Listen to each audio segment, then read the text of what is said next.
Bonjour, Gilles Dorval, entraîneur expert en course à pied. Je suis ravi de vous retrouver pour cette vidéo dans laquelle je vais vous expliquer pour quelles raisons, selon moi, il est intéressant pour le coureur à pied de varier les distances sur lesquelles il va courir tout au long de la saison. Et ce, aussi bien pour le coureur de trail que pour le coureur sur route. Pour cela, on se retrouve immédiatement après notre jingle.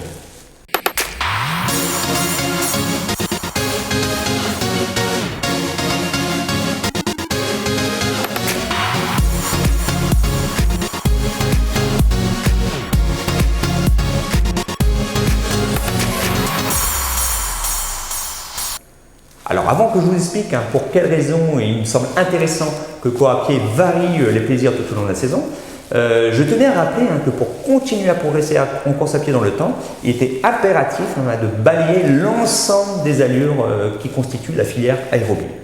Et je rappelle que la filière aérobie englobe les allures de travail qui vont des footings en endurance fondamentale, c'est-à-dire à 65-75% de la fréquence cardiaque, jusqu'au travail de VM, autrement dit le travail de vitesse maximale aérobie. Alors justement, avant de poursuivre, je vous propose tout simplement de replacer ces différentes allures sur ma pyramide des allures. Cette pyramide constitue pour moi la filière aérobie. Et plus cette pyramide a une base solide, et plus le travail que vous allez pouvoir effectuer ensuite vers le haut de la pyramide sera efficace et vous permettra vraiment de progresser dans le temps.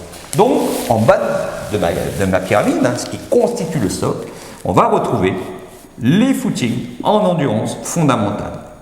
Donc, l'intensité comprise entre 65 et 75% de ma fréquence cardiaque maximale.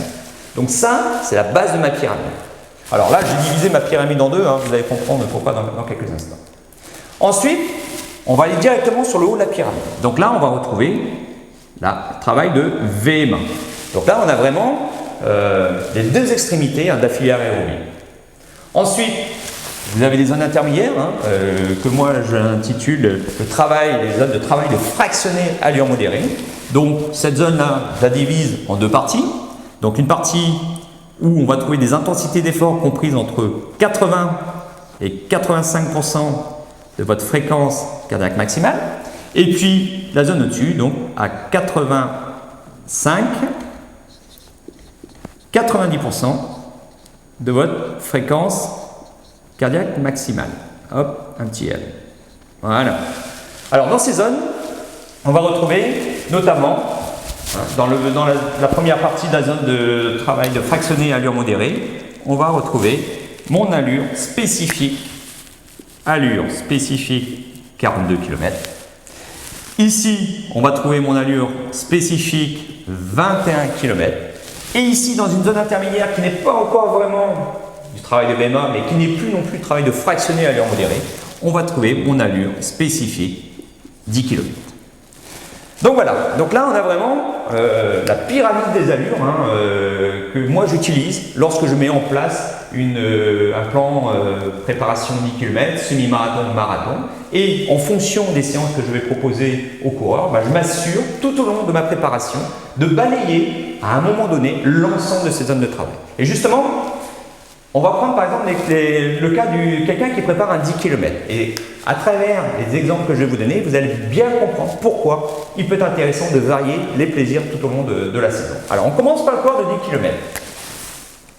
Le coureur de 10 km va faire en priorité, évidemment, du travail de VM1, de vitesse maximale aérobie, pour développer son potentiel aérobie. Ensuite, mon coureur de 10 km, il va faire évidemment du travail à allure spécifique 10 km. D'ailleurs, si des personnes désirent avoir plus d'informations sur comment mettre en place un travail efficace sur 10 km semi-marathon et marathon, je vous invite à parcourir ma chaîne YouTube et vous allez pouvoir découvrir des vidéos dans lesquelles j'explique comment mettre en place des séances de travail à allure spécifique efficaces pour le 10 km, le semi-marathon et le marathon. Donc je reviens à mon propos. Donc mon travail à allure spécifique vraiment primordial. On va proposer aussi du travail en endurance fondamentale. Alors là, je vais même mettre du plus.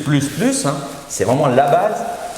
Et puis, il faudra évidemment proposer aussi du travail de fractionné à allure modérée dans cette zone ici et dans cette zone ici.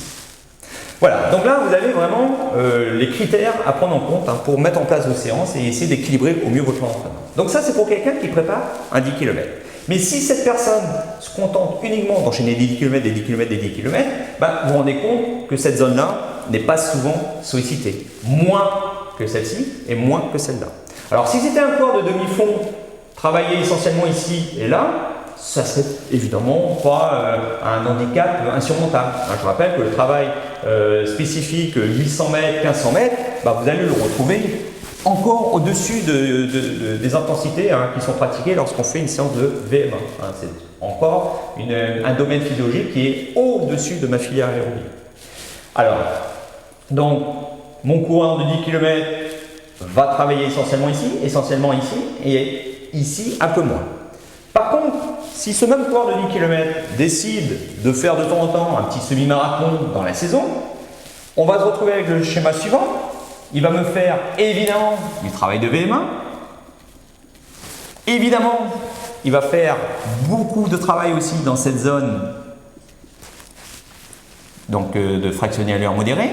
Il va me refaire aussi un travail assez conséquent ici. Et puis évidemment, là on a toujours du plus. Donc, à travers mes deux préparations, 10 km et semi-marathon, vous vous rendez compte qu'en fait, on a obtenu un travail beaucoup plus équilibré sur l'ensemble des allures à travailler pour obtenir un développement harmonieux de ma filière aérobie. On peut prendre le même exemple pour quelqu'un qui fait par exemple beaucoup de marathons. Donc, mon coureur de marathon, je vais essayer de trouver un autre symbole, je vais mettre des ronds. Il va travailler beaucoup ici. Il va travailler ici. Il va évidemment faire aussi un travail de VM1 pour obtenir un potentiel aérobie le plus élevé possible. Il va avoir tendance par contre à délaisser un peu plus ici. Donc pour ça, il peut être intéressant pour le coureur de marathon, de temps en temps, dans la saison, de revenir sur le 10 km pour venir travailler davantage ici. Voilà, ressolliciter cette zone qui va peut-être un peu délaisser pendant plusieurs semaines d'entraînement. Alors évidemment, ici on retrouvera mon coureur de marathon avec beaucoup de travail en direction d'un. Voilà pourquoi, pour moi, il est intéressant pour le coureur de route de pouvoir balayer l'ensemble de ses allures de manière peut-être un peu plus importante en fonction du type de préparation qu'il va pouvoir suivre. Alors, ce schéma, on peut tout à fait l'appliquer aussi au coureur de trail. Par exemple, quelqu'un qui fera essentiellement de l'ultra-trail, on va privilégier avant tout cette zone physiologique, mais en faisant une partie de la saison des trails de plus courte durée, il va pouvoir venir solliciter davantage cette zone physiologique et puis obtenir comme ça aussi un développement harmonieux de l'ensemble de sa filière aérobie. Donc voilà, si vous aussi vous désirez mettre en place un entraînement efficace en course à pied, que ce soit sur 10 km, semi-marathon, marathon ou trail, et profiter de mes 30 ans d'expérience dans le domaine de l'entraînement en course à pied, je vous invite tout simplement à cliquer sur le lien présent sur cette vidéo ou en dessous de cette vidéo, d'indiquer votre prénom, votre adresse mail, et ainsi je vais pouvoir vous faire parvenir toute une série de vidéos gratuites extraites de mon programme d'entraînement et de coaching Courir 360. Et puis ça sera l'occasion aussi pour moi, pour les personnes intéressées, de vous faire parvenir d'ici quelques jours toutes les modalités pour pouvoir rejoindre ce programme d'entraînement et de coaching Courir 360. D'ici là, je vous souhaite un bon entraînement, un bon run, et puis je vous dis à très vite.